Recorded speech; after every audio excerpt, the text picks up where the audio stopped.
आज हम लोग कॉन्ट्रैक्ट ऑफ इंडेमनिटी को समझेंगे जो कि सेक्शन 124 में आता है। When one party promises the other party to save him from loss caused by himself और एनी थर्ड पार्टी। इसको सिंपल भाषा में समझते हैं। यहाँ पे दो पार्टी होता है, पहला है इंडेमनीफायर जो कि प्रॉमिसर होता है और दूसरा होता है इंडेमनिटी होल्डर जो कि प्रॉमिसी होता है।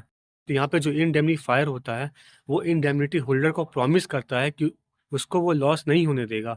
अब यहाँ पे जो लॉस होता है या तो इंडेमनीफायर की वजह से होता है या तो किसी थर्ड पार्टी की वजह से होता है।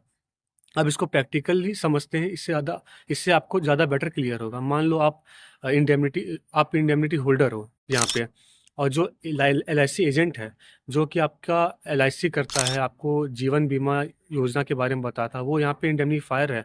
तो एलआईसी एजेंट आपको क्या बोलता है घर में आकर के कि अगर आपका कभी भी एक्सीडेंट हुआ या कोई भी प्रॉब्लम हुआ तो सारा पैसा है वो रिकवर करेगा, वो आपको देगा। तो यहाँ पे एलआईसी एजेंट है वो इंडेमनीफायर है।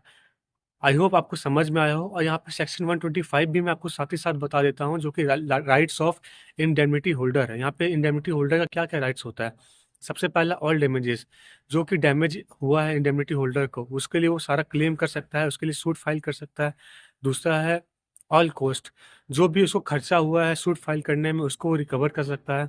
और थर्ड है कॉम्प्रोमाइज़, मान लो ए का एक्सीडेंट हुआ बी के साथ, अब ए और बी आपस में सेटलमेंट कर लेते हैं कि ठीक है, ना तो मैं तुम पे केस करूंगा ना तुम मुझ पे केस करना, आपस में हम लोग कॉम्प्रोमाइज़ कर लेते हैं। आप मुझे 10,000 रुपये दे दो, मैं आपको 20,000 रुपये दे दूंगा, ऐसा करके कुछ कॉम्प्रोमाइज़ कर लेता है। तो ये जो कॉम्प्रोमाइज़ का पैसा है, ये पैसा भी इंडेमनीफायर ही ए को देगा। आई होप आपको सेक्शन 124 और सेक्शन 125 समझ में आया हो। मैं शॉर्ट्स के माध्यम से और भी सेक्शन 126, 127 और भी आगे सारे सेक्शन एक्सप्लेन करूंगा, कॉन्ट्रैक्ट ऑफ गारंटी भी समझेंगे। तो अगर आपको वीडियो अच्छा लगा तो वीडियो लाइक करो, अपने दोस्तों के साथ शेयर ज़रूर करो, और अगर आप लॉ के एस्पिरेंट हो तो चैनल को ज़रूर सब्सक्राइब करो। Thank you.